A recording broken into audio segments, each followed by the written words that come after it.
जय श्रीमन्नारायण। जय श्री कृष्णा। स्वागत है दोस्तों आप सभी का आपके अपने चैनल जी जयसवाल यूट्यूब स्टोरी में। दोस्तों आज हम जानेंगे श्रीमद् भागवत महापुराण कथा 8वें स्कंद का 9वां अध्याय। इस अध्याय में आज हम सुनेंगे मोहिनी रूप से भगवान के द्वारा अमृत बांटा जाना। श्री सुखदेव जी कहते हैं, परीक्षित, असुर आपस के सद्भाव और प्रेम को छोड़कर एक दूसरे की निंदा कर रहे थे और डाकू की तरह एक दूसरे के हाथ से अमृत का कलश छीन रहे थे। इसी बीच में उन्होंने देखा कि एक बड़ी सुंदरी स्त्री उनकी ओर चली आ रही है।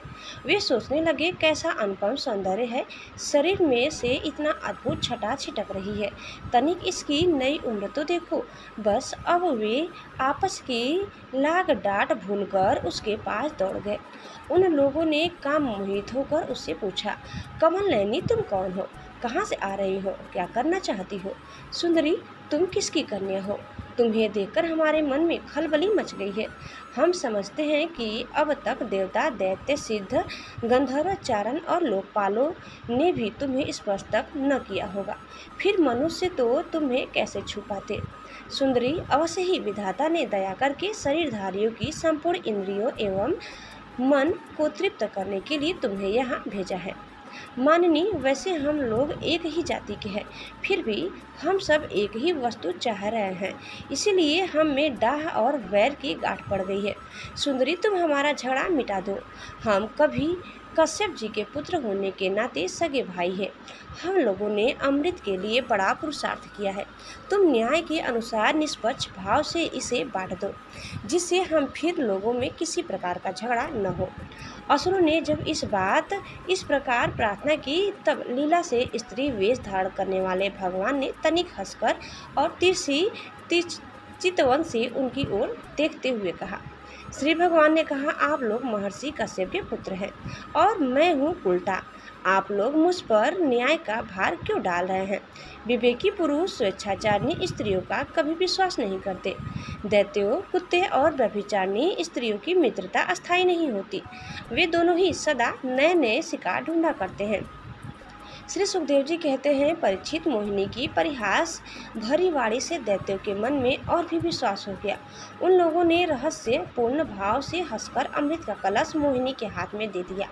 भगवान ने अमृत का कलश अपने हाथ में लेकर तनिक मुस्कुराते हुए मीठी वाणी से कहा, मैं उचित या अनुचित जो कुछ भी करूं, वह सब यदि तुम लोगों को स्वीकार हो तो मैं यह अमृत बांट सकती हूँ।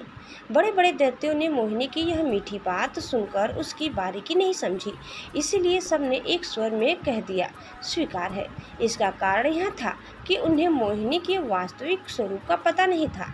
इसके बाद एक दिन का उपवास करके सबने स्नान किया, हविष्य से अग्नि में हवन किया, गौ, ब्राह्मण और समस्त प्राणियों को घास, चारा, अन्न, धन आदि का यथा योग्य दान दिया तथा ब्राह्मणों ने स्वस्त्ययन कराया। अपनी अपनी रुचि के अनुसार सबने नए नए वस्त्र धारण किए और इसके बाद सुंदर सुंदर आभूषण धारण करके सब के सब उन कुशासनों पर बैठ गए, जिनका अगला हिस्सा पूर्व की ओर था।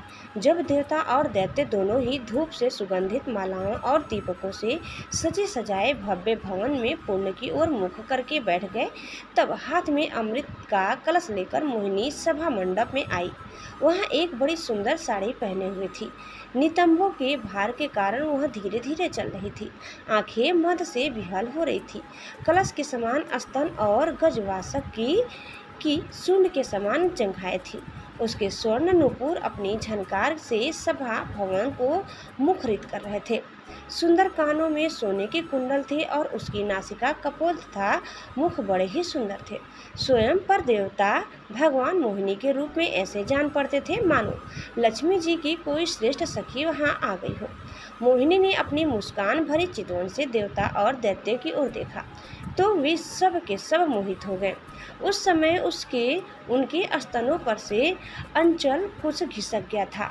भगवान ने मोहिनी रूप में यह विचार किया कि असुर तो जन्म से ही क्रूर स्वभाव वाले हैं, इनको अमृत पिलाना सर्पों को दूध पिलाने के समान बड़ा अन्याय होगा, इसलिए उन्होंने असुरों को अमृत में भाग नहीं दिया। भगवान ने देवता और असुरों की अलग अलग पंक्तियां बना दी और फिर दोनों को कतार बांधकर अपने अपने दल में बैठा दिया। इसके बाद अमृत का कलश हाथ में लेकर भगवान दैत्यों के पास चले गए। उन्हें हाव भाव और कटाक्ष से मोहित करके दूर बैठे हुए देवताओं के पास आ गए तथा उन्हें वह अमृत पिलाने लगे जिसे पी लेने पर बुढ़ापे और मृत्यु का नाश हो जाता है। परीक्षित असुर अपनी की हुई प्रतिज्ञा का पालन कर रहे थे। उनका स्नेह भी हो गया था और वे स्त्री से झगड़ने में अपनी निंदा भी समझते थे, इसीलिए वे चुपचाप बैठे रहे। मोहिनी में उनका अत्यंत प्रेम हो गया था। वे डर रहे थे कि उससे हमारा प्रेम संबंध टूट न जाए। मोहिनी ने भी पहले उन लोगों का बड़ा सम्मान किया था, इससे वे और भी बंध गए थे। यही कारण है कि उन्होंने मोहिनी को कोई अप्रिय बात नहीं कही। जिस समय भगवान देवताओं को अमृत पिला रहे थे उसी समय राहु दैत्य देवताओं का वेश बनाकर उनके बीच में आ बैठा और देवताओं के साथ उसने भी अमृत पी लिया, परंतु तत्क्षण चंद्रमा और सूर्य ने उसकी पोल खोल दी। अमृत पिलाते पिलाते ही भगवान ने अपने तीखी धार वाले चक्र से उसका सिर काट डाला। अमृत का संसर्ग न होने से उसका धड़ नीचे गिर गया, परंतु सिर अमर हो गया और ब्रह्मा जी ने उसे ग्रह बना दिया। वही राहु पर्व के दिन यानी पूर्णिमा और अमावस्या को वैर भाव से बदला लेने के लिए चंद्रमा तथा सूर्य पर आक्रमण किया करता है। जब देवताओं ने अमृत पी लिया तब समस्त लोगों को जीवन दान करने वाले भगवान ने बड़े बड़े दैत्यों के सामने ही मोहिनी रूप त्याग कर अपना वास्तविक रूप धारण कर लिया।